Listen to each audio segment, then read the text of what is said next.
This week's Rack of the Week is about making good choices. Let's not waste any time and get right into the rack. Hello, my name is Bob. Welcome to a short stop on pool. I've got a pretty sharp angle on my break shot. There's nothing to do here but shoot with a high cue ball straight at it and just focus on pocketing that ball. That shot's not as hard as it looks if you practice it some. What I want to do today, this is going to be kind of a short rack of the week. I just want to look at the options, and I think this rack is a very good example of what I'm talking about. So if you take a look right now, I've had 3 possible break balls, the 2, the 9, and the 7. So that's on my mind.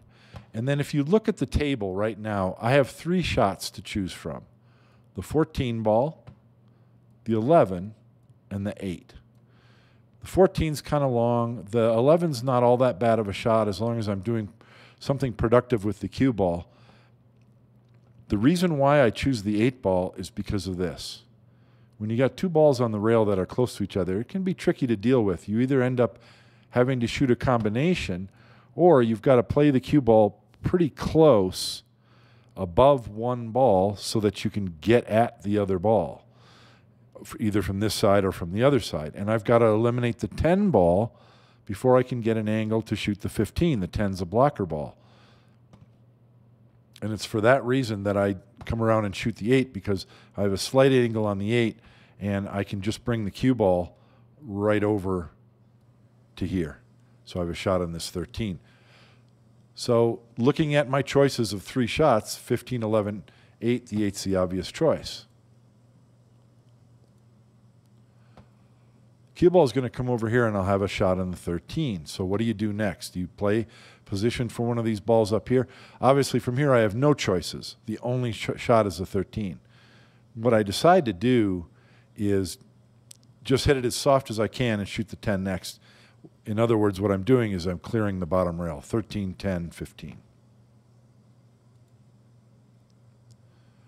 Now, when I shoot this 10 ball, what I'm trying to do is shoot the 10 right into this side of the pocket and stick the cue ball here. So I have a nice, not a huge angle, but a little angle, and I can move the cue ball off the bottom rail. Watch what happens to the cue ball here. Do you see it drift down? You see how upset I was? That's a huge thing when you're playing straight pool. That can be the difference between continuing a run and not continuing. As it is, I have a very slight angle. Now I've got to kind of chop it with left English and try and get the cue ball up off that bottom rail, which I'm lucky enough to do.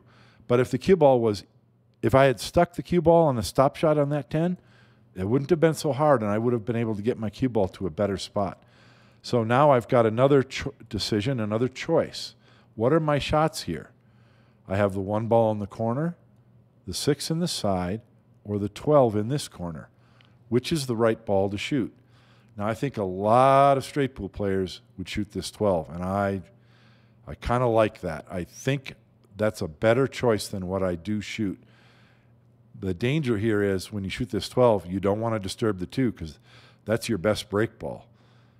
So I think the correct shot here is to shoot the 12, a lot of high. You want the cue ball to go quickly to the rail, maybe even some inside, and just let the cue ball come between the 2 and the 9. You're going to hit the 7 or the 4 or go right into the 4 or something like that, but you're getting the cue ball into the middle of these balls. I really think you'd be very unlucky to not get a shot. I don't choose that shot. I choose the 6, I believe. So what I'm doing right now is I want to deal with up-table balls, and I'm playing position over here for the 14. And you'll see that I overshoot that position a little bit. But once again, if I get out of the way, thank you, I have a couple of choices here. So I did get reasonable position on this 14. I'm a little bit hampered with the 2. What are my shots? I've got the 14. And it looks like I've got a shot on this 11 ball. 3-1 combination, don't like that. So it would have been great if the cue ball had come over here a little bit more. Then my choice, the obvious choice, would be to shoot the 12. The 12 is the problem ball on this table, and it's what everything that I'm thinking about right now is getting rid of that 12. Once you get rid of that 12, then the 7 goes, the 9 goes, and you can work on a break ball and a key ball. But until I get that 12 out of there,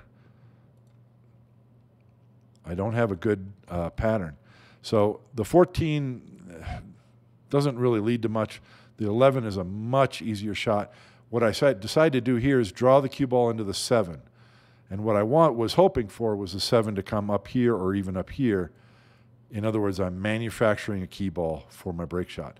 Didn't get that, so now I'm faced with another set of choices. What are my shots from here? Obviously, 3 ball in the corner. I could shoot the 14 in the corner.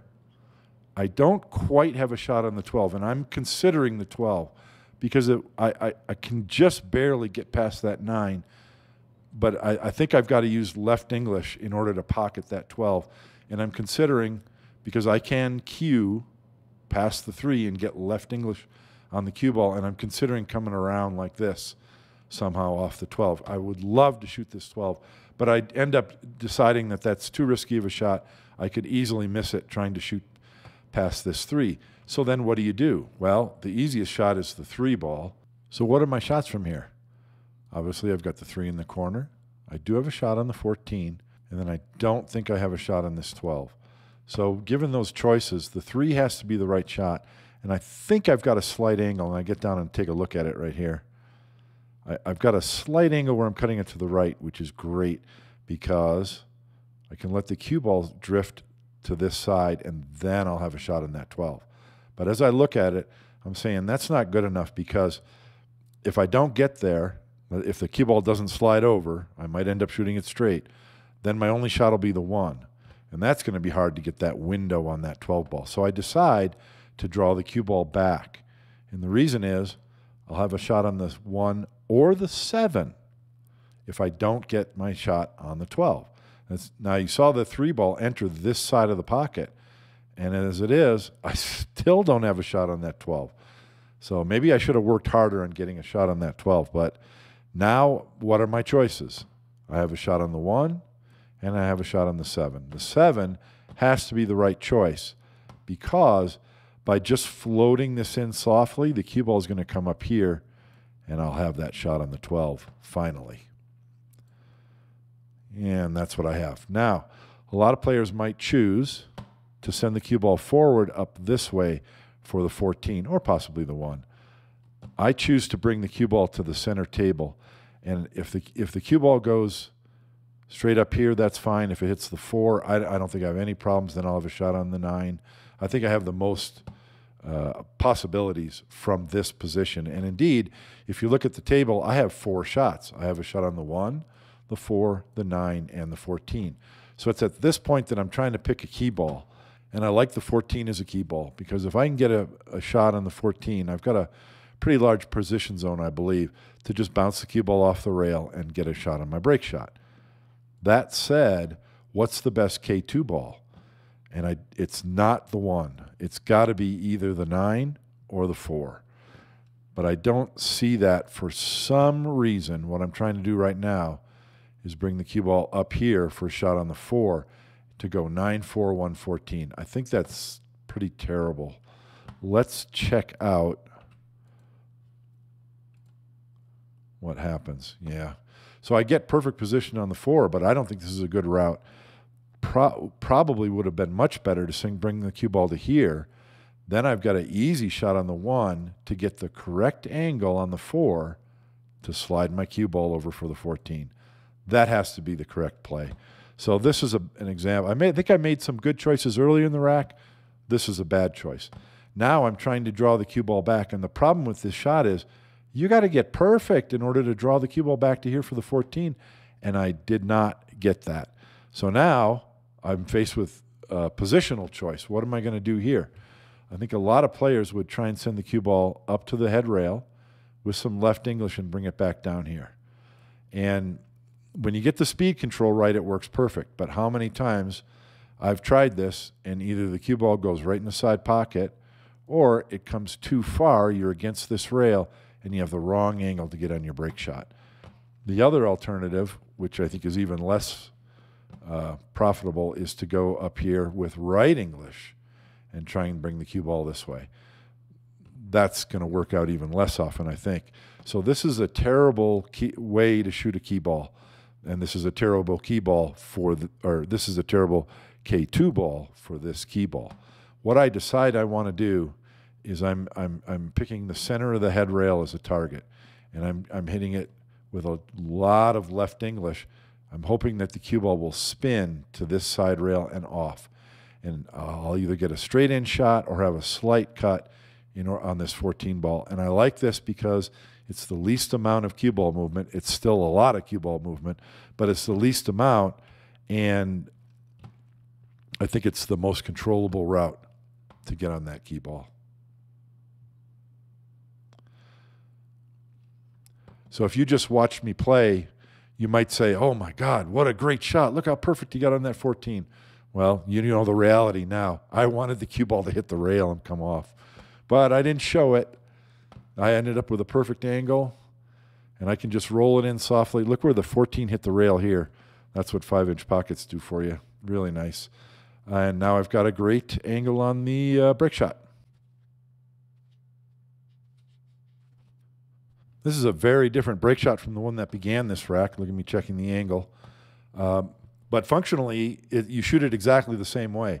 There's nothing to do with the cue ball. I'm just focusing on pocketing the ball. My cue ball is going to hit the center of the rack. I think normally I would shoot this with a high ball and expect the cue ball to do that.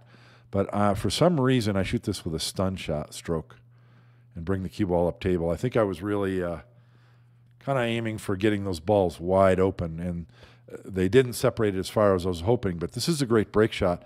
And let's talk about this, even though it's the next rack, because, again, we've got choices. So what are my shot options from here? 3 ball. I think I can get past the 7 to the 3. Got a shot on this 1.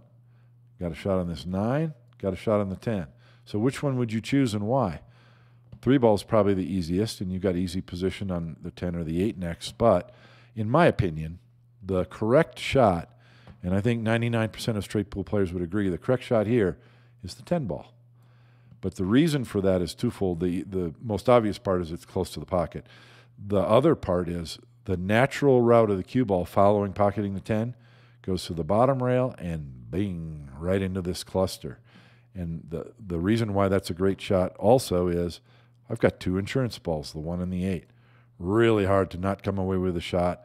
Very likely that you're going to open these up and get even another break ball opportunity in addition to this 7. So let's watch this shot, see what happens. I want you to notice one thing.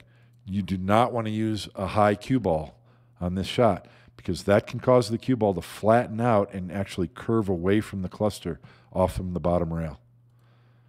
Yeah, you see, and I didn't, and I knocked my break ball away.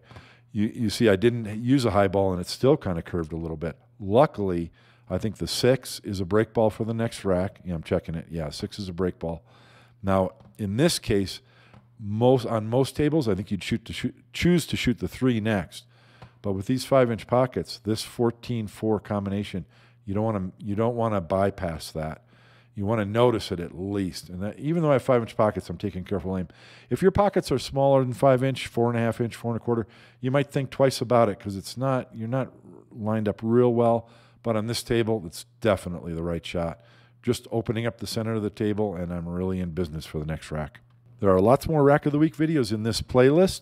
Check out this link for my book, A Short Stop on Straight Pool, or learn about the tangent line, myth or fact.